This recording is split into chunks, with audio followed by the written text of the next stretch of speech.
tumbling, oh. We keep tumbling, tumbling, oh. Tumbling, tumbling, oh. We keep tumbling, tumbling, oh. Tumbling, tumbling, oh. We keep tumbling, tumbling, yeah. But this time we're going abroad. Oh my God, yes, all summer long. All your faves in one spot, only on gymnastics with joy. We'll keep tumbling, tumbling, oh, tumbling, tumbling, oh. Now across the world, international. We'll keep tumbling, tumbling, oh, tumbling, tumbling, oh. We'll keep tumbling, tumbling, oh, tumbling, tumbling, oh. Now across the world, international. We'll keep tumbling, tumbling, oh, tumbling, tumbling, oh. Gymnastics with joy. Summer abroad.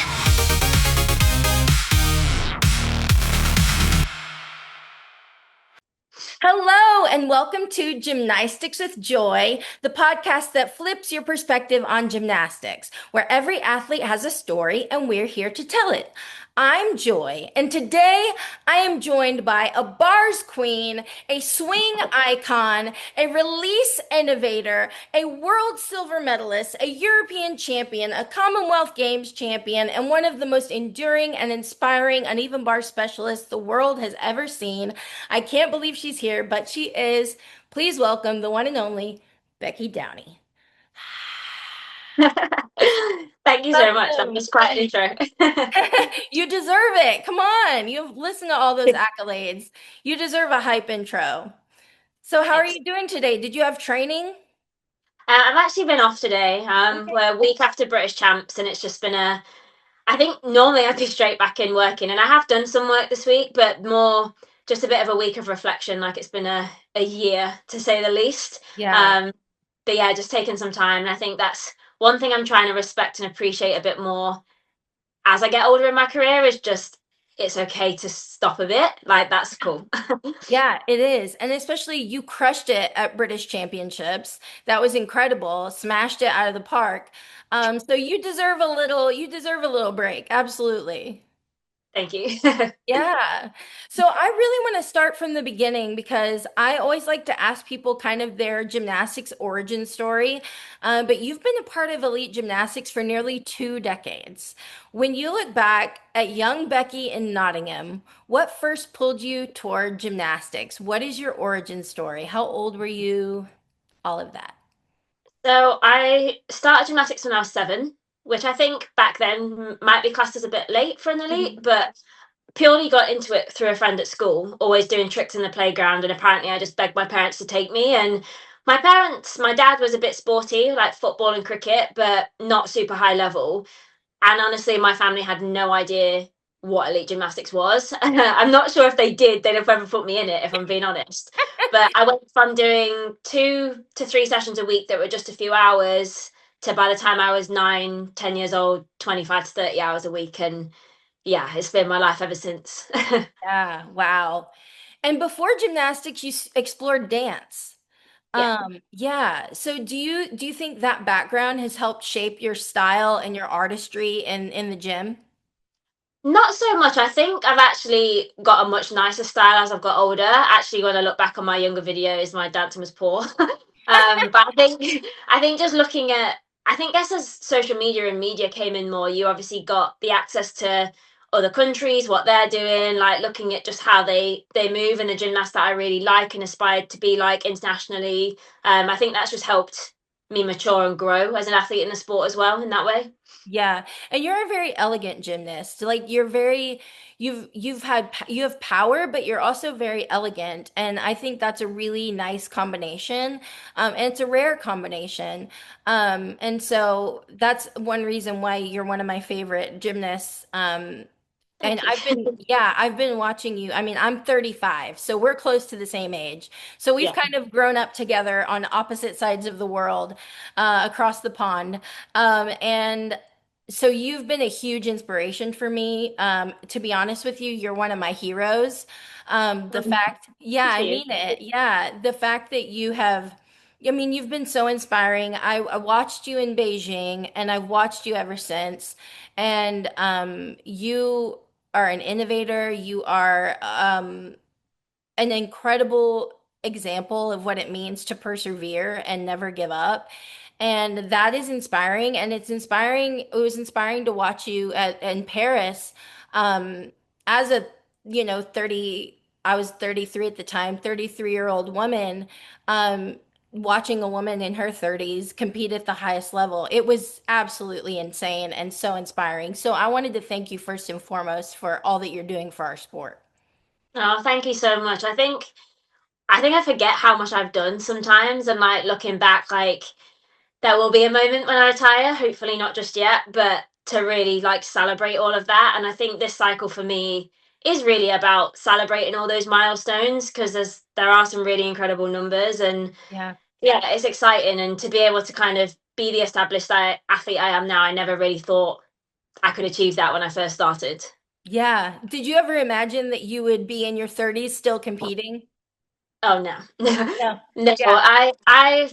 I didn't really feel like I envisioned an endpoint, to be honest. But I just knew I loved what I did, and I think that's probably one of the biggest reasons why I am where I am today. I know Danusha actually asked me a question at the British, and I said it was like down to my resilience. But I think the bigger than that is because I love what I do. And I think if it wasn't for that love of what I do, then I wouldn't have been able to withstand so much. And that's kind of just always been what's driven me to keep going forwards. Yeah. And you seem like when you do gymnastics, you have fun. And that's what gymnastics is about. That's why you first got into gymnastics is because it was fun. And so I think that there's like a joy in which you compete gymnastics and like a freedom especially in the way that you swing bars. And yeah, it's something that I personally love, but I am curious, at what point did gymnastics shift from something fun, which I know it still is, but shift from something just fun to something that, wow, this could actually be a career, a part of my life? That's a good question. I mean, I went to my first Commonwealth Games at 14, so that was like a very big competition. But honestly, like the Olympics now is really well celebrated. Like kids know about it super young. You're taught about it in schools. Like I really didn't know what the Olympics were, honestly.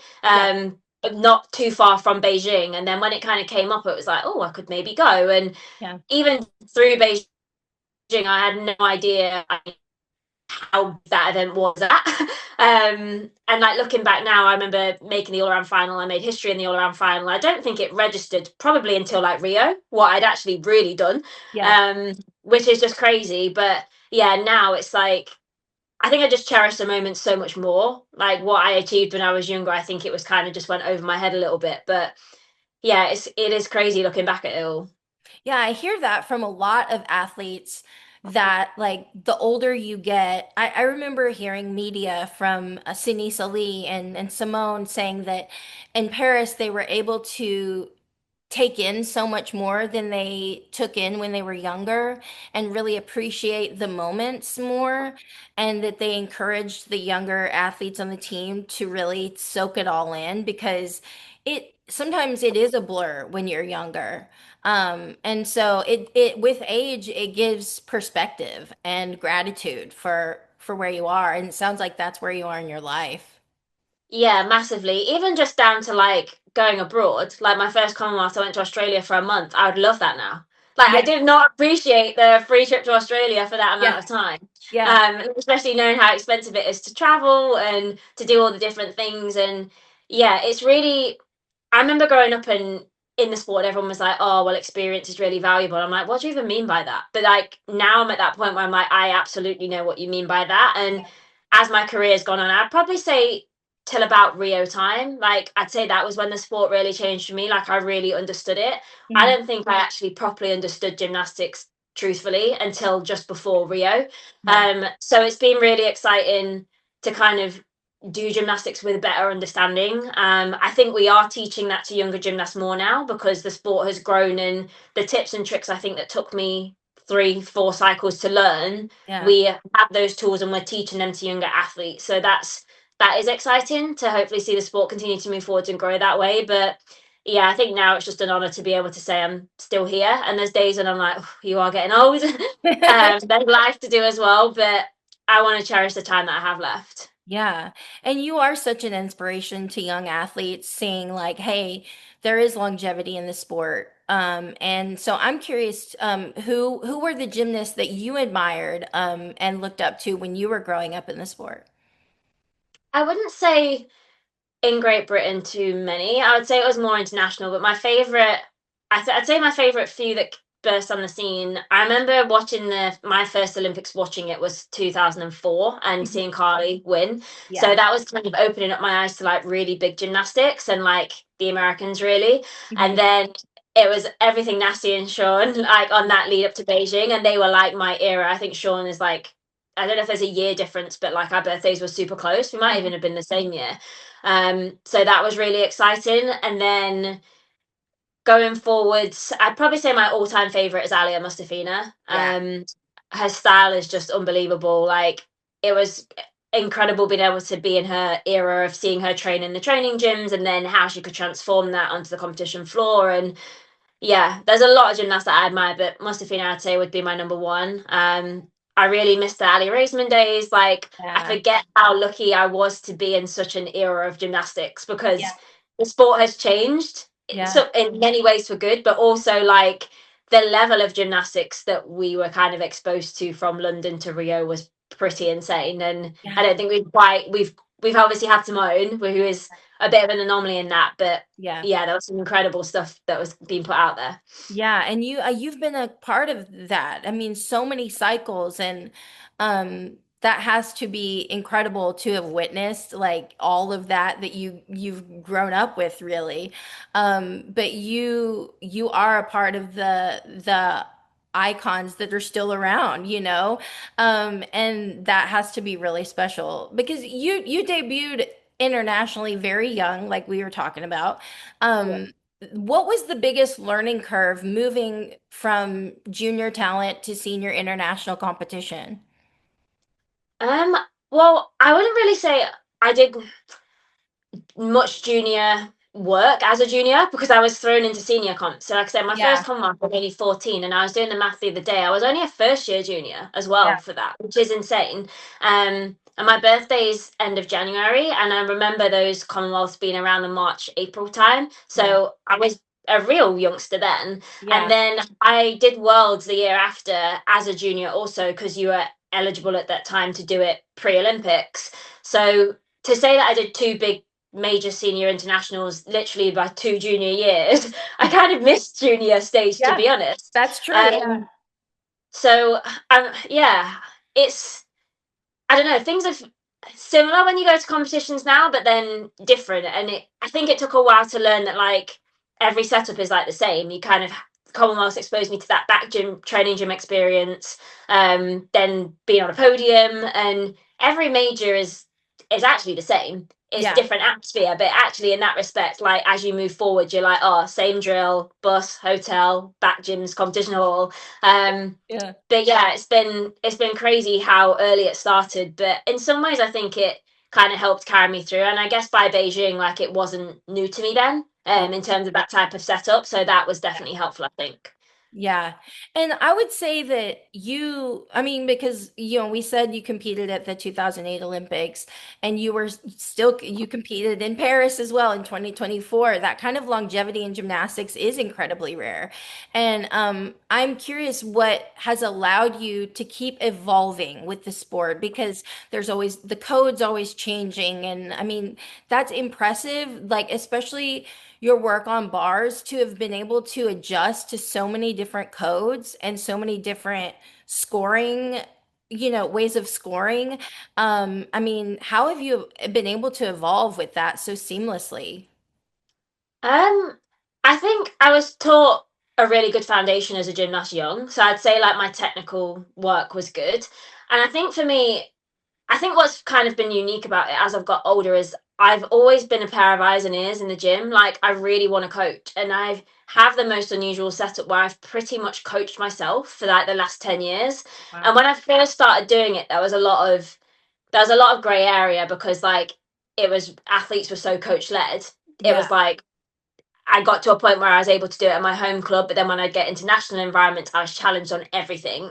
Um, so that was a really difficult time frame and time period. But I think now it's really given me the tools to trust that that's where my future is, because I can't wait to coach. But also, I have learned so much. Like, I know my body inside out better than any physio that any coach ever could. And I think now my team really do trust me if I flag that there's a problem or I can't do something. And equally I can feel it as well. Like my gymnastics, there's some skills that I'll try it and within a week I'm like, never. Like absolutely no, as a no-go. And then there's some stuff that I'm like, yeah, I can do that. And it's actually, bars is such a physical piece. I think when people can see me compete, at least when I'm at my best, it looks easy, but it is incredibly hard work to stay fit on that. And I think that's probably the hardest part of it, is just the graft. Like the other pieces you can bring in and out with a bit more rest, but bars is absolutely relentless and there isn't any rest. And most people will see me stolder and think, oh, she stoulders quite easily. I do not. Like, I Mm. have to work so hard to maintain that skill. And that has got a lot harder as I've got older as well. Yeah, that's so interesting because your skill, the Downy, includes a stalder. Yeah. So that is, and it's a really difficult skill. It's personally my favorite uneven bar release in the entire world. Sky Blakely is actually doing it in NCAA competition right now, which is historic and huge. So it's interesting just to hear you say that you have to like work on that consistently, and it's difficult because it does look easy for you. So that gives us perspective on how, I mean, it is like uneven bars, there's such little room for error. Like the Yeah. margin for error is so slim. It can go sideways so easily. And I feel like you're really good at making adjustments as well. And it's hard to make adjustments on bars because you have to be really quick to do that. And so, yeah, I think it's incredible how you've been able to evolve with the sport and keep up your level of difficulty. I mean, it's same with like you said Simone's an anomaly. She's been able to keep up her level of difficulty all these years through so many cycles, but you're an anomaly as well. Being able to do that too. Um, I mean, you really are widely considered one of the best uneven bar workers in the world, and especially in Great Britain has ever produced. I mean, you've got Beth Tweddle and you, and in my opinion, um, and so what first drew you to that event, and has it always been your event, or did it take time to get to the level that you've been at? It's definitely taken time. Like when I first started the sport, it was my worst event. I just wasn't good at it. But Hmm. I'd say from fairly young, I showed potential on it from like 12, 13. Like I was talented at it. Hmm. I'd say I became more of a specialist or classed as a specialist, I would say around Mm, after London, I'd say I was really injured a lot, and a lot of my injuries were ankle injuries growing up in the sport, and I think that was just poor culture and not being looked after as well as we know now. Yeah. Um, but it meant that I spent a lot of time on bars because it was a one piece that I didn't need my feet for. So I think that's how things evolved. And I know over my career, so many people have been like, she's so inconsistent and she doesn't stay on. But I also think looking back, I think that's why I've been able to get better in some ways as I've got older, because I understand why. And I think I say I didn't understand gymnastics. I could do it. I think I did a lot on adrenaline. I didn't understand the importance of like how big of a difference it makes to constantly swap and change routines, like Yeah. building that consistency. Like that's hard. Just because you can do a skill doesn't mean that it should be in a routine as well, because that's also what I learned. Like how consistent is it? Can, like, again, can you do it when you're tired? Can you do it when you're, on cloud nine? Like there's so many variations that you of your body that you need to be able to do a skill Yeah. inside out. And I didn't understand any of that side of the sport. I just did as I was told. Mhm. And I also think we had a real lack in knowledge around not unnecessarily the skill level, but like how to pull things together. Yeah. And I think that has been my game changer over the years. I have studied interviews on what other gymnasts say, look at coaching methods that I believe work, look at things that I've seen over time that really don't work. And I feel like I've really just created my own formula. And the first time I was really allowed to properly run it, I would say in a competition, was 2019 Worlds. Like I Hmm. was able to train a certain way at home, but like I say, when I got into national camps, everything changed. Like we had to do the squad program. Yeah. I found that really hard. Like if you look at any sport and data now, like you wouldn't flip a high level athletes program. For us, that's like how many numbers of routines you do, the order of routines, the days you train, that you wouldn't change that the month before a competition. Whereas for us, I didn't understand that small, but as I got older, I'm like, why are we changing it? Like, Yeah. why are we fixing something that isn't broken? And everybody had to do the same. And that was part of the sport that I fought for a really, really long time. I'd say probably a decade. Yeah. um, which was really hard. And my mentality was, if it worked, not that it didn't work at points, but if it worked, why are the whole team not succeeding at every championships? Because for us, it was one gymnast would succeed sporadically at different ones. Mhm. Um, and once we finally got over those hurdles and communication improved and the culture and sport started to change, I saw a huge difference in my gymnastics. And because I understood it, like, I was like, this is quite game changing now. It's very late in my career. I was like 26, 27, but in some ways motivated. That's also a motivation to stay. And it was exciting to be like, actually, what else can I now do? And the next then challenge was managing a body. But because I'd been so injured and I'd learned to manage it, I'd say from about Rio time, like I had really good understanding of that. And I'm like, I'm already in an older body. So it's how do we continue to taper with that and see what else I can achieve, really. Yeah, that's incredible. And I mean, kudos to you for fighting for what's right for you and for your body and for what you believe in, because that can be hard in the sport of gymnastics, you know? So in that way too, you're a revolutionary in so many ways, but you know, that's huge. That's huge to fight for something that you believe in, that you know, like, because that's the thing, like you said, you know your body inside and out. You know what's best for you. You know what training regime is best for you, and things like that. So, you know, I think that it's incredible that you were able to do that. To be able to advocate for that, and advocate for yourself and coach yourself because you know yourself so well, that's impressive, honestly. Yeah, it has taken me a long time to learn. Like I say, to learn what worked and what didn't work. And I think initially I was just getting so injured, Yeah. like with other people's programming. Um, but yeah, like now I do and have done for a long time everything myself. I do all my S&C myself, all of my gymnastics, like how many routines we're going to do, what skills we're going to do, what day, like the whole thing. It's all Yeah. led by me. Um, it has its challenges at times because when there's times when I'm really low or I'm struggling, it's quite hard for somebody else to come in and drive that because they don't really know what to do. And Mhm. other pieces I think I trust a bit more, but on bars, like I train a really specific type of way. I think I go a lot on how my body is feeling.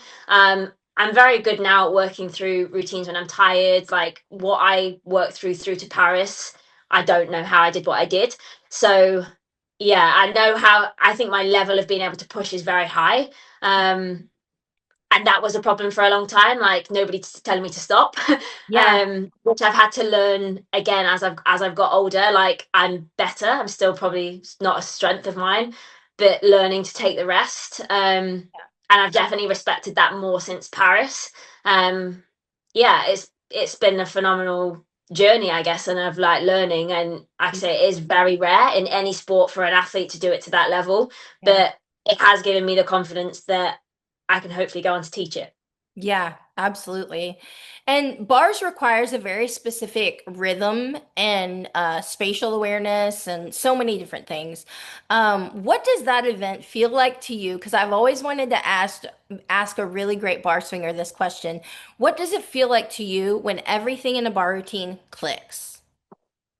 It's like, I don't know, like poetry in motion. Like Yeah. I'd say there's probably only a handful of routines, honestly, in my career where I think they've been really, really good.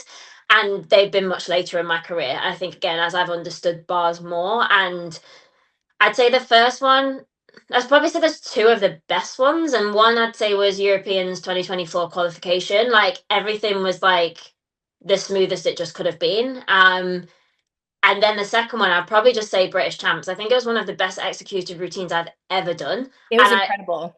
I absolutely shouldn't have been at that level yet. So I'm a bit like, what? Where did that come from? I'm not quite sure. But I do remember after I just had my shoulder surgeries last year in the gym, as soon as I got back and started to be able to handstand, I was like, I think my handstands feel better.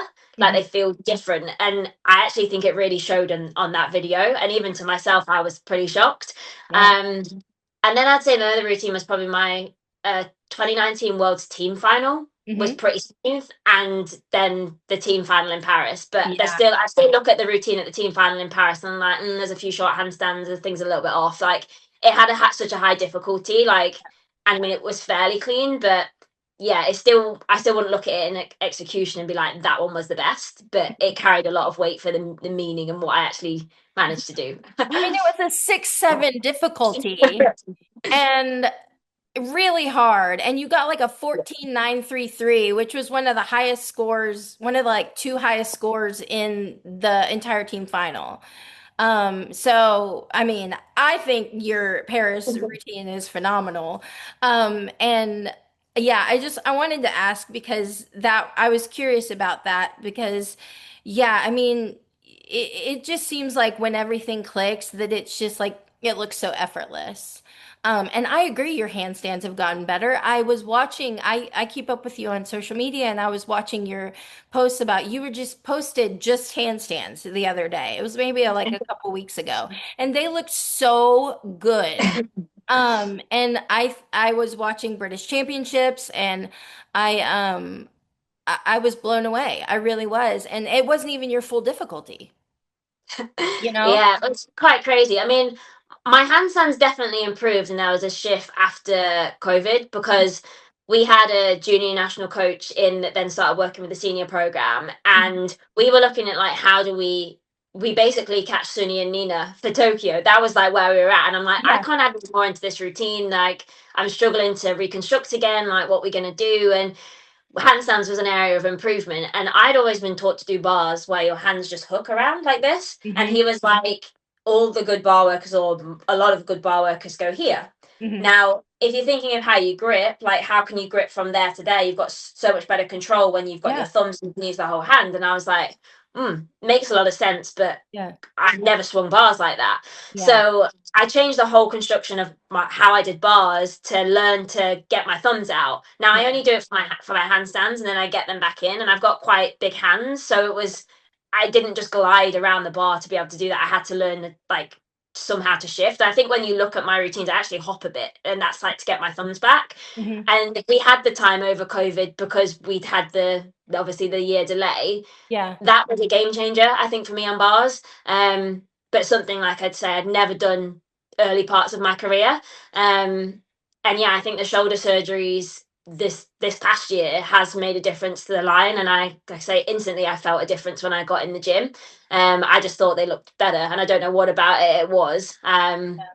But yeah, it's been exciting to just keep evolving and seeing what else I can do. And I mean, it definitely has its challenges. Like bars is really, really hard, this code. And I'm like, I'm getting the oldest I've ever been, and I'm probably gonna have to be the fittest I've ever been to keep up. But I know where we want to take the routine. We have a plan for it. So it's the worst when you feel stuck and you just can't physically really get any more. And I Yeah. did feel like that pre-Tokyo for a while. Um, but yeah, now I feel like I know where we need to be. Kaylee is a big task, but to Yeah. be, to be up there on bars, like it's not out of the question again. It's just Yeah. going to take some time. Yeah. Yeah, definitely. And like I said, your Stalder to the pike catch of is my favorite release, like I said, and it's so incredibly difficult. You don't always do it. And when you do, it adds a lot of difficulty to your routine. Makes your routine longer, makes your routine, a lot more difficult because you do a lot of releases. Like in Paris, you did a lot of releases. Yeah. And so I'm curious about the origin of the Downy, how it came to be, and what it means to leave a literal technical mark in the code of points and on the sport. It's really cool to have it to be able to say you've got a skill named after you. It was a real honor actually in Paris to see that bar final with so many people doing it. Like the code last cycle like elevated it really. That was probably the first cycle I've really noticed like everybody was trying to do it because that's was an easy, well not easy, but a way to get the difficulty up. Yeah. Um, and really, it came supernatural to me, honestly. Like catch Fs were like my thing. I did toe on pike catch F. We played with the clear, and yeah, I could stole a straddle catch F well. So my coach was like, "Can you pike it?" And I literally did it in like a week. I didn't find it particularly hard at the time. And providing I'm stole to fit, I don't find it a massively hard release. I think it took me a long time to learn, like again, to understand where to put releases. I Mhm. think with adrenaline, I mean, the amount of competitions I failed, not knowing where to put things. But I think again, it was all I did a lot on adrenaline when I was younger. I didn't understand my gymnastics. I could just Mhm. do it, but I didn't know how I did any of it. Whereas now I'm so precise. Like if I can't do something consistently in the gym, I'm like, I'm not doing it in the routine. Like Yeah. if I have to feel a certain way, I have to feel ready. And now I train routines so different. Like I train it like the back of my hand. And like you say, you have to be able to get out of stuff. You have to be able to get out of stuff in training. Yeah. So if I get something wrong, like what's my go-to? How do I make this routine not fail? And I think having a backup of skills, like you have like a half a second to make a decision. Yeah. And like now I kind of know kind of midway, like I can catch a shap and go instantly. I'm like, my clear's off. Like, what am I going to do? I've got to go to handstand. I've got to let go. I've got to, Yeah. turn around. Like, that's just come with time and practice, honestly. And I think our national coach that came into program in 2013 taught me a lot of that, and more so just how to you have to make a routine go from start to finish regardless. Mhm. I was always really talented when I was little, and because starting in the sport of fall was only 0.5, like I could win a British Championships and fall 2 or 3 times because my difficulty was above everybody else. Yeah. And that was great, but it never taught me to compete because Yeah. I didn't have to stay on. Yeah. And then when you got to internationals, then I was like I don't really know what to do to a degree. But yeah, I'd say that part was a bit game changing as to just like learning how to get from start to finish a bit more in training and the importance of that, and also pushing beyond your limits of the routine so that when you do the routine, it's easy. Now, I think we went too far to that end of the scale. There's a lot of that, like I'd probably say 2 cycles. Mhm. So for me, there was a lot of learning in there. Like there's a lot of good here, but there's also a lot of bad. And then for me, it was taking that experience and streamlining it really. And that's for me like how I feel like I develop my formula of what really works and what doesn't work, and Mm.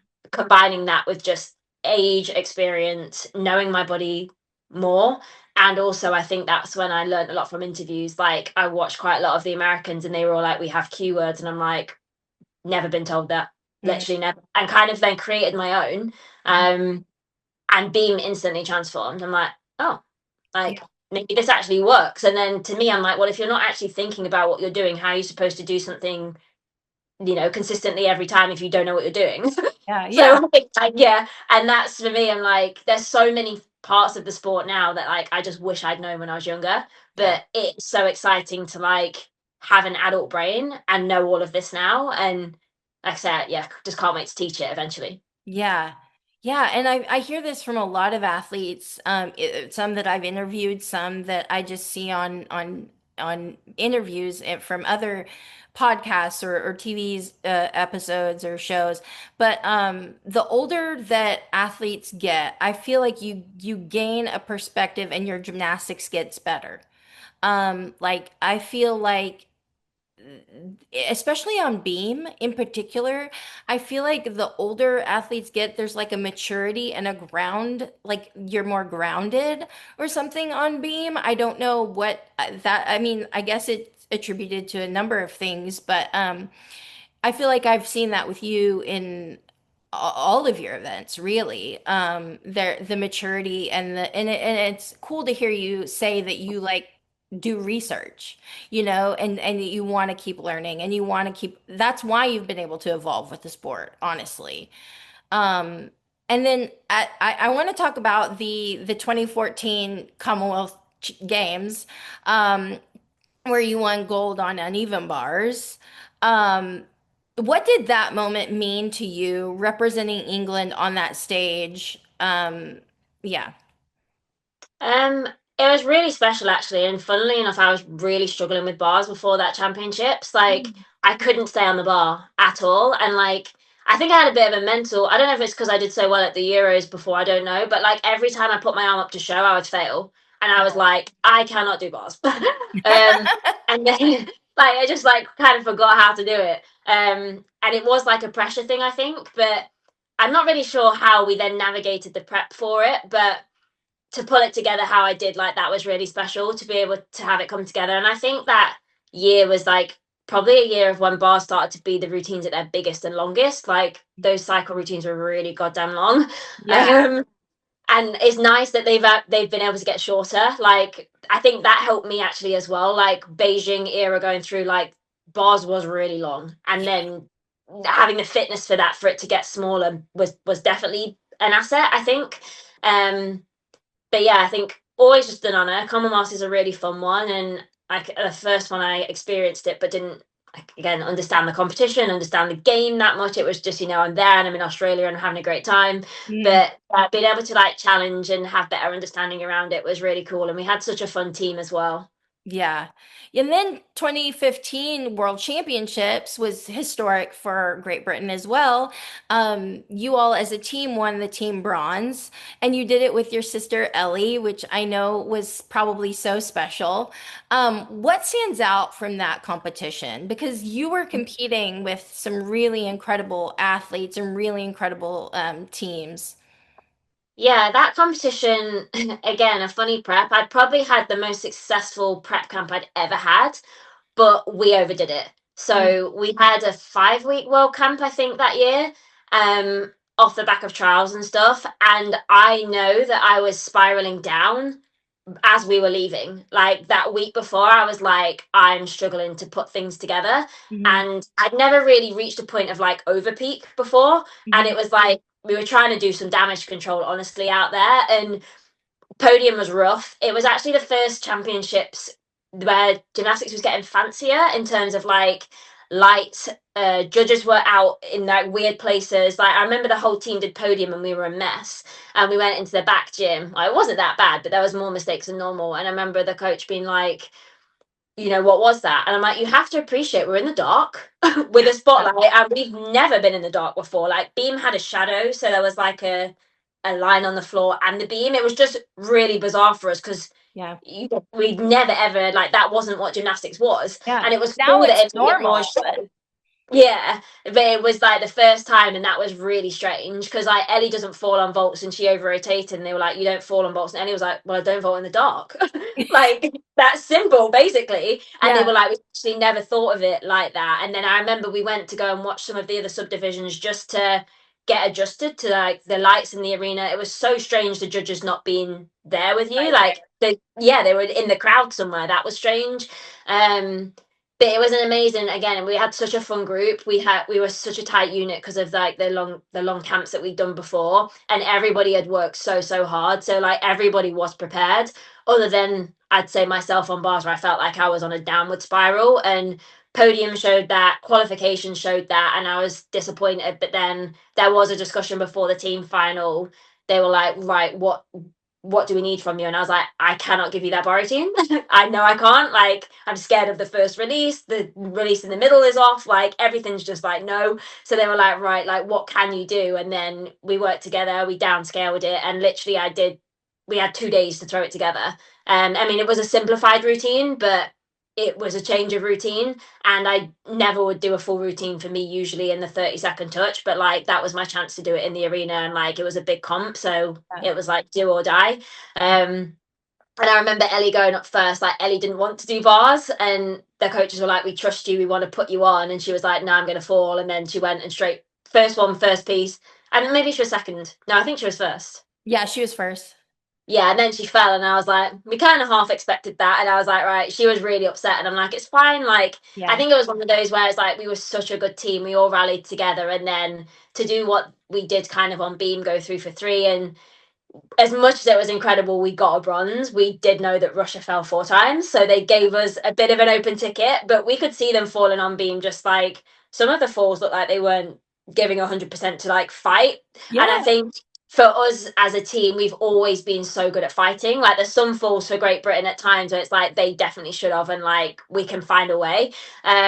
So we were kind of like, there's a bit of a gap here. And I don't think the girls knew too much. And I remember going to vault and I was like, I think we got it in the bag. Like they were so comfortable with their vaults, like, Yeah. and to finish on Ellie vaulting, there's not a better person really to finish. So that was to do that and be home country worlds, like that was really, really special. I think it was Amy's 16th birthday. Like it was a bit of a crazy day, but it was an incredible finish to like the prep that we'd put in was just so hard. So I think it was a reward for all of that. Yeah. And I think it's special that, I like you said, Ellie did have her troubles on bars, but then to have her sister be like, I got your back, and you go up there and hit the way that you hit. Um, I mean, that's incredible. And so I think just hearing that you threw that bar routine together in 2 days and you were having trouble on bars before that, I mean, you'd never know in that team final. So kudos to you because that's impressive. That shows like what an athlete you are. And what a team unit you all were that you were able to pull that together because, it's like it's not necessarily it is sometimes who stays on and especially beam. It's an important piece. And so the fact y'all stayed on, y'all went 3 for 3 and Russia didn't. And so um yeah, it's an incredible team final and finishing like you said with Ellie's vault, just such a phenomenal vaulter and I know that was kind of redemption for her, I would imagine, after bars. And so yeah, I actually that's one of my favorite competitions. I watch it often. I always tell people this, I'm a big gymnastics nerd and I watch gymnastics every day. Sometimes it's live, sometimes it's competitions I've seen over and over again. But 2015 World's Team Final is one of my favorites. And it's like an emotional support competition for me.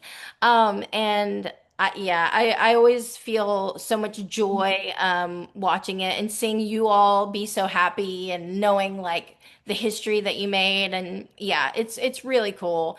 And then in 2019, you crushed it in the World Championships and you got the silver medal on bars. And I mean, you scored a 15, which in that era I mean, still a huge score, was a huge score then. And I am curious, when you landed that dismount, you looked like you knew like that was gonna be a great, like maybe a medal winning routine. But you were in that final with a lot of phenomenal bar workers. So did you know when you landed that it was likely going to medal? It looked like it on your face, but I'm curious. Yeah, so I knew like everybody's difficulty pretty much. I think most of the top level kids know each other's work or what Yeah. they're going to put out. So I knew like that was the best format of routine for me to do. The team final I managed the same start value, I think, but it was improvised. Like we had like a medium routine and we attempted the connection and I got it a little bit wrong. So knowing what I scored in team final, that was the best format. But actually it still wasn't perfect. Like my shap half was actually really bad. Like I just kind of had to chuck it and my legs were really quite bent. So I was like, have I like lost it on that? So I was a bit surprised at the score, but I also knew that it was one of the routines that was going to be up there and the rest of it Yeah. wasn't too bad. So yeah, that was a really special moment. And actually, funnily enough, on that routine, like my clear catch off was my shot was really bad at the beginning, like so bad. And even our national coach at the end was like, I thought you were a goner. I was like, me too. Like that catch off should never have caught. Like it was really off. But as soon as I caught that first catch off, I was like, it's your day because it should not have caught. Yeah. So I just was kind of then a bit more relaxed for the rest of the routine and yeah, so much work had gone into it and it had been a long time coming. So it was really special. And to do it on the same day that Ellie did vault, that was Yeah. so crazy. I don't think we appreciated really the career we had together and the history we made and the times that we spent on the floor. I mean, definitely moments that we'll both cherish forever. And that day, I don't think it will ever be topped. Like Yeah. two sisters on different events, individual world medals, it's like unheard of. But and we got the medals that glow, so that was pretty cool as well. Yeah, yeah, that is cool. And That uneven bars podium is an iconic podium to this day. Just such phenomenal bar workers. And so again, that I love watching that bars final. Um, but I would say that competing in the Olympics, I mean, it's not. I wouldn't say I know, is the dream of most gymnasts, and you've competed in so many now. What has the Olympics experience taught you about yourself? Oh, that's a really good question. So Beijing, I didn't understand what they were enough. Like, I think Beijing was one of the coolest ones that I've done, honestly, but just wasn't old enough to take it all in, I think. Um, and then Rio was a bit of a mix. Like, it was a really cool place to go. I actually went to Rio 3 times that year, so it was in some ways a bit overkill. But it's such a great team. It was really nice to have Ellie there. It was really special to do an Olympics with Ellie because, like you say, it's such a rare thing. So to Yeah. make a team together, that was incredible. We were sad at the competition, like how that went, and I think for me, I think for all of us, I personally think we got the prep wrong leading into that. And that was a really big part of kind of fighting for culture change going forwards because we were we were a far better team than what we put out. And I think the final weeks before that it showed in what we did. Incredible to see Amy get her medal. So she kind of pulled that in for the team. And I think we also knew going into it that yes, we were coming in as reigning world medalists, but we did know Russia fell 4 times. So it's not like we got that medal, you know, because we did earn it, but we earned it because we were, given a bit of a birthday. So Yeah. it was always going to be hard to come in and try and challenge for that Olympic medal, but that was our goal, and we were disappointed with fifth. I think Yeah. it was fifth. Think so. But we had a great time out there as a team, and that was like those memories are the ones that will carry over and were really special. Um, we had a funny story around leotards for that as well. We went to kitting out and we got given, generally for an Olympics we get given 3 long sleeves, and we only saw them for the first time at kitting out. We actually didn't like them. We liked one of them, so we were like, great. If we make a team final, we don't have another leotard we actually like. Mhm. Um, so I'm somebody that's quite against rules. So Mhm. I was like, we for a starter, we need more training leotards. We also only got 5 training leotards, and they were all that old school shiny foil. Mhm. And I'm like, we've got to withstand 30-degree heat in Rio. Like they're not going to look good by the time we get to the comp. So I was pushing to get more leotards, and everyone was like, it can't be done. It's too late notice. But I do know the team at Milano who were producing them all. So I'm like, what can we do in a short space of time? And he was like, we can get you new training leotards. We've done print for another sport, all the correct logos, whatever. I'm like, perfect. We'll buy them, sort it. So we got new training leos, a few that were like the crest theme that was of that games. And we were like, that's the coolest print. Like it's so Yeah. unique and different. But then we got 2 training leotards, I think in the foil that were that, but no comp. And I was like, why have we not got a comp leotard in that? It's so cool and it's so unique. Mhm. Um, and they were like, well, whoever did the designs originally didn't like it. I'm like, but we all love it. Like, can Yeah. you get one? So then they were like, the designers hand stitched everything. We've sent them away. I'm like, see Olympics. Can we get it sorted? So we had them done. I actually didn't tell anyone. We had them flown to Rio. They came out with Adidas. And then I think it was a day or so before the team final. The coach just said to Ellie, so what are you wearing for, which one are you wearing for team final? And Ellie went, and they're like, there's no about it. You've got 2 more. And Ellie was like, we might have a new one. And they were like, what? And then I was like, called into a room and I was like, so I ordered 2 more. And then when she saw it, their coaches were like, that's actually really nice. I'm like, I'm good at designing. Like, I wouldn't get anything rubbish. I said, but the others were really bad. Like, they're not Olympic team final leotards. Yeah. And to be honest, looking back, the fact that I pulled that off, I didn't ask Team GB, I didn't ask British, and I just did it. Wow. Like, I don't really know. But the trampolinist got them too, because they wanted it as well. But yeah, crazy. And But now they you look have great. a leotard company. Well, did Did. we Oh, did okay. we set it up Okay. 2017, Uh-huh. but because the brand was like Double Downies, like when Ellie was like in that retirement mode and like finishing, it was kind of what do we want to do with it. Mhm. And then we kind of ended finishing doing a legacy collection, which was really special. We like built ourselves into the designs, I remember and then that, yeah. we kind of just, to a degree, like called it quits because Ellie was. It worked with us two modeling, and I'm like, we don't really want to get in a whole new bunch of models. Like, I would rather be an athlete in a brand than have that job. Yeah. But yeah, it was really cool the time that we were able to do that together. Like, it was really special, and I think taught us a lot, like lots of different things about business and like, learning for our futures. Yeah. I mean, that's such a cool story hearing about the leotard because I remember that leotard so vividly, thinking it was so cool. It And was so cool. it was so cool. And it was, I mean, it's very rare that I have a visual memory of a leotard.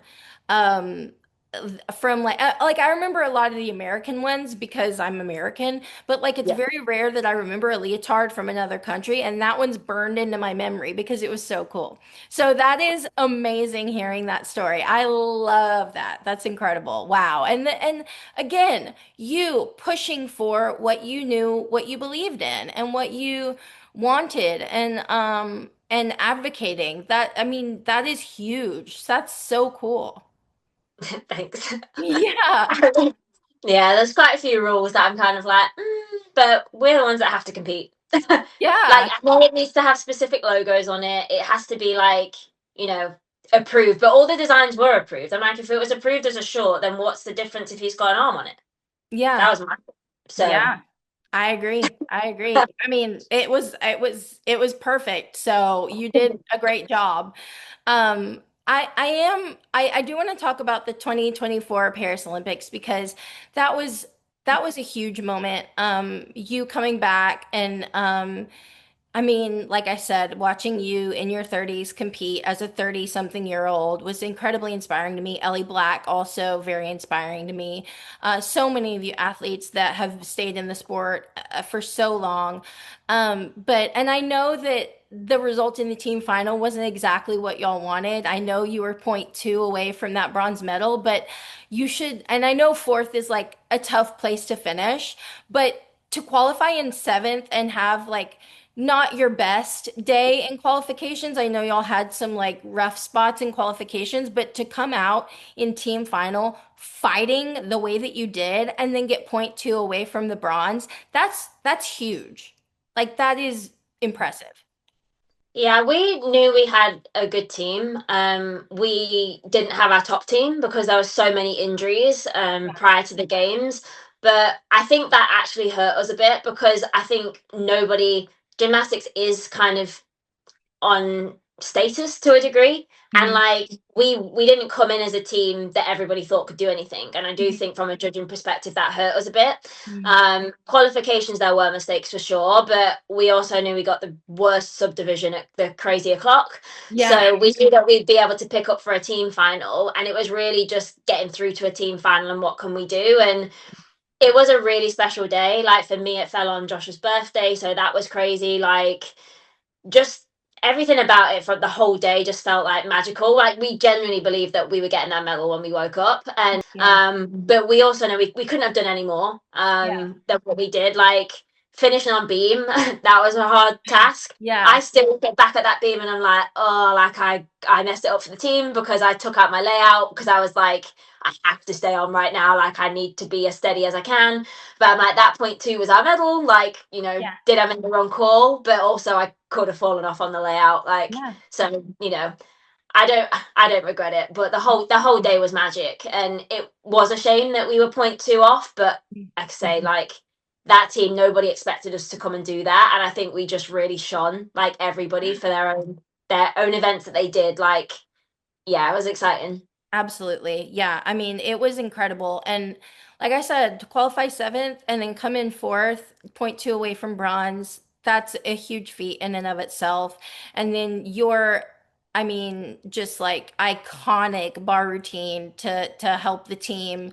Like I said, it was a huge score. It was almost 15. And almost 15 in this day and age is like really rare. And so I just remember watching that bar routine and being like, she's so back. She is so back. And yeah, I was really happy. I mean, I knew that it's gutting to finish fourth, but like y'all should be very proud of yourselves because you did shine. You did shine. The whole world saw what talent you all are, and now like Ruby is getting her moment and Abby's getting her moment and you have your moment and Alice, and I mean like it's cool to see kind of like what has unfolded since the Olympic Games for all of you. So I do think it was a really special team final for you all. Yeah, I agree. It's been cool, like Abby and Ruby kind of coming in as a bit of the underdogs, and like last year, I think was the first year I've known, especially within British gymnastics more, where like majority of the team took a break. Like that's quite unheard of, which I think shows the positive change and like we're allowed to rest and we're you don't have to do every single competition. Yeah. um but yeah, it was really nice to see other people get an opportunity that year, and yeah, just where the team is still can grow. Like I think that was probably the biggest thing that we took from that team final is like nobody expected us to do anything, and in such a short space of time, like the power that we pulled together and what we did, like if we can use that now like as our driving force as we go through to LA. And yeah, it's really exciting. Yeah, absolutely. And I know we've talked a lot of gym, which I love. I could talk gym forever, but I also want to get to know you as a person because that's one thing that I am very passionate about with this podcast is you're an athlete, but you're a human first and foremost. So I'm curious, what kind of hobbies do you like to do outside of gymnastics? Just regular things really, like just spending time with my friends and family because gym previously was so time consuming and it still is the training, but Yeah. there is more scope to do more now and actually have a bit of a life. I love fashion and design, like that's something that I've always loved to do, and I think it's cool to incorporate it in the sport in our leotards and also like outside the gym, like my house interior and things like that. Like I enjoy that, and other things, just podcasts, music, Netflix, and Disney, and all those normal Yeah. things. Nothing Yeah. crazy. Yeah, that's pretty much me. And then my future, I know, well, I hope is coaching. Like, I just cannot wait to teach what I know. And I think there's so many gaps that we still need to fill. And Yeah. if I train very differently now to a lot of people, and I think it's finding that formula to be able to pull that package together to teach it. Yeah, and one day we'll see you hopefully on the Olympic stage as a coach, Becky Downie MBE as a coach. I mean, that would be incredible. What kind of music do you like to listen to? What's on your playlist right now? I normally listen to quite a lot of rap, Hmm. R&B. Same. I can slow stuff like pop stuff as well. Like it's all a bit of a mix, to be honest. Hmm. Um, yeah, nothing really too specific. Yeah, yeah. Are you a playlist person or like listen to a whole album person? A playlist person. Same. Yeah, all my favorite tracks. Yeah, Yeah. I have like an hours and hours long playlist that I just like keep adding to and then I just shuffle it. yeah. Yeah, that's how I am. Are you a movie person or a TV show binge watcher or both? um, Probably more movies, but I'd say a bit of both. Like I do Yeah. like a good TV series as well. What are some of your favorite TV shows? I really love Grey's Anatomy. I could watch that from seasons 1 to 10 are definitely the best, and like, Yeah. but I love Grey's. Like, yeah, you can never get enough. What else? Old school things like Gossip Girl. I like. Yeah. Just the classics, really. Yeah. Trying to think what else. There's so many more that I just can't think of at the top of my Yeah. head. But Yeah. Yeah, I love Grey's Anatomy. I love Gossip Girl. I've watched every single episode of both of those shows. I think it's just like the millennial in us that like we yeah, love those shows because they were like a huge part of our lives. yeah. And there's Grey's Anatomy has been around for so long. I Um, love this. I actually started it late, probably only around lockdown time when I started Grays, but yeah. I've been through it multiple times since. Like I just love the storytelling in it. Like it's so meaningful, like can resonate in so many ways, and yeah, it's a very special program, Grace. Yeah, for sure. And you, like you said, you love fashion, you love design. Who are some of your inspirations for fashion and design? Do you have any inspirations that you take from? I love Zaha Murad from Hmm. like a dress perspective. Like they're, I'd say, big inspo in like Leo designs. Hmm. Um, So many. I love Louis Vuitton. Just like their general stuff. Who else do I love? I did really love Off-White. Yeah. Yeah, quite a few different ones. Like I just love to stay up to date with fashion. Yeah. Very excited for Devil Wears Prada too. Yes. Me Yes, can't wait for too. that. It's Ellie coming was like, up. Ellie said she hasn't seen the first one, and I was like, how? Like, you need to watch it. You got to fix that. Yeah. Yeah. So, what about beauty products? What are some beauty products that you swear by? It could be skincare, makeup, body care. What are the things that you have to like repurchase when you run out? Skincare, a bit of a mix of brands. So I really like the Carbon Theory. Mhm. It's just really good, like acne stuff. And it's also really affordable as well. And I use a lot of their serums and their soap and all of that jazz. And Dermalogica is a Mhm. brand that I actually luckily get gifted. It's pretty pricey, but it's like the products are incredible. So Yeah. that's like my day-to-day skincare. Um, Makeup, I'm not a big makeup girly. Like I do like doing my makeup if I'm going like out or for competition, but I love quite natural makeup. I mean, there was a video that went out the other week that was kind of showing me through the ages, and I'm like, the 2014 Glasgow Commonwealth fave what was tragic. I had no eyebrows. I had me and Ellie always laugh at that time because we had like wildly ginger. It looked very gingery hair. Not so bad when it was like down and done, but when it was up, I hated the bum ring phase. Like that was bad. I was like, girl, that's not the one. Um, but yeah, makeup pretty classical now. Like I'm more of a minimalistic. I really like Fenty's Mhm. eavesdrop. Like it's Yeah. just too It's much so good. coverage. Yeah. I've had my eyebrows micro braided, so like that's really minimal upkeep. Hmm. And my mascara currently is a Dior one. Yeah. I really love Anastasia Beverly Hills, like all of her like glowy stuff, like Yeah. amazing. Um, yeah, that's some of my favorite makeup brands, I'd say. Yeah, I feel like you have amazing skin first and foremost, and I love your freckles. And I've noticed like you have a very like chic makeup style and like hairstyle and fashion style, and I love it. It's an inspiration to me because I'm also a fashion person. I love and I do love makeup so much. I use it to express myself, and I used to be a makeup artist, so it's kind of Nice. bleeds from that. But I do love the way that your skin is always like glowy and like really put together and it's never like too much. Yeah, I love it. So good. Thank you. A day to day, I literally never wear makeup ever. Like I just use moisturizer. Like Yeah. I hate training in it. Yeah. It's always funny for competition. It's like just it feels like there's a lot on. But yeah, like it's really nice to get dressed up when you get the chance. But yeah, day to day, I'm literally just normal skincare, moisturizer. That's it. Just and probably as well, like just we train so much, like to have your pores and stuff clogged all the time, like Yeah. sweating in makeup's not the best. No. So it's I wouldn't probably want to the do that. reason. Yeah. Yeah. Yeah. And you're beautiful. So it's like, I mean, it's like we don't need makeup, but it's fun sometimes to do it, but like you're stunning. So Thank you. yeah. Okay, so we've arrived at the final questions. This is like I ask every athlete these questions, kind of shows how you're alike, how you're different. But what is your favorite word? Maybe something you say a lot or That's a really hard question. I Word. know, I know. Maybe like I say that that's got to be in Like, any sentence all the time. yeah. Um, yeah, probably that I would say. Yeah, I say it a lot too. Okay, in the gym, what is a gym sound or noise that you love that's like ASMR to you? Love.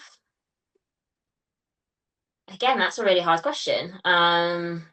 Maybe like just like landing when you like feet hit crash mats or something like Yeah. that. Like, you Yeah. know, Yeah, I also really love like a triple series on beam, like that rhythm and that cadence. uh, I like that too. What about a gym sound or noise that you don't like? I wouldn't say it creates much of a sound, but I feel like if you picture it, you instantly shudder as like scratching chalk. Yeah, Like that's awful. yeah, Like I guess it would make some of a sound, but it's like, oh, just no. yeah. A lot of people have said that. Absolutely. Okay, what brings you to life creatively, spiritually, or emotionally? um, Probably music. Mm. Musical people. Yeah, yeah. I'm the same way. Music or people. I also like for me, like watching gymnastics. Like I have very severe ADHD and my it's very hard for something like to hold my attention. And gymnastics, I can put it on and I can watch it for hours. And I can watch like meets I've seen over and over and over again.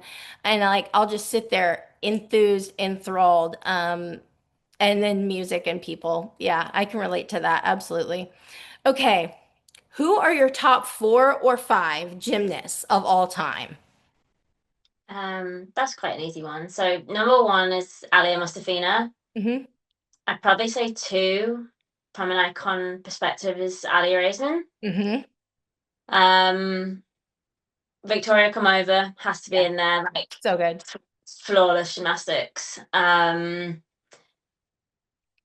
Nastia and Sean probably Yeah, as the other two. Oh, yeah, Simone no. yeah. Like I would say Simone for me, like I'm a very aesthetic person in terms of the Mhm. aesthetic, but like nobody can do what Simone does. Do you know what I Yeah, mean? So that's yeah, just she has such her own style in that way. yeah, Um, she can't not be in the list of greats though, can she? So yeah, let's go. Some Simone's in there yeah. too. Okay, I love it. I love it. And Victoria Komova, her sheep jump, no one has ever done the sheep jump like her. I don't think anyone has ever done gymnastics executed like she did ever. Like No. Nastia's execution was next level, but I think Yeah, Komova took that to then literally Nastia's all of her great form into this most ridiculous level of difficulty. yeah. Like she was beautiful to Yeah, watch. stunning. And I remember like literally her sheep jump, she was like touching her forehead with her feet. I'm like, how is that even possible? I don't know. But Yeah. it was, and she was amazing. If you were reincarnated as an animal, what animal would you be? Um, I don't know. I like cats. Maybe a cat. I don't Cat? know. Do you have any pet cats? I actually don't at my house, but my mum does. So I've always Uh, like mum lives down the road, so technically they are mine. cute. Okay, last question, and I always say I think it's an important one. Looking back, what would little Becky that first fell in love with gym be most proud of right now? I think for me, it's the journey that I've had, and also like my career has been really hard. Hmm. Like people see the highs. Like I think people know there's been a lot of lows for me, but just for me, always staying true to the person that I have been all the way through. Like I am a vocal person. I will say if I don't think something is right. But I'll always try and do things in the best way possible. Um, and that's something like no matter how like what I've experienced, I think in my life or my career, it's to not stray from the person I am and change, how I behave in my behavior towards people. And I think that's something that I'm just really proud of Yeah. and hopefully will continue to be proud of going forwards. So Yeah. You have so much to be proud of. And I mean, like I said, you're an innovator, you're a revolutionary, you're an advocate. The way that you've advocated for yourself, for the sport, for other athletes, is incredible. The way that you've overcome injuries and heartbreak and surgeries and so many things, that, you could have walked away so many times. And so to see your perseverance and your determination and your inability to just give up is so inspiring. And I just hope that you know what an inspiration you are to so many of us.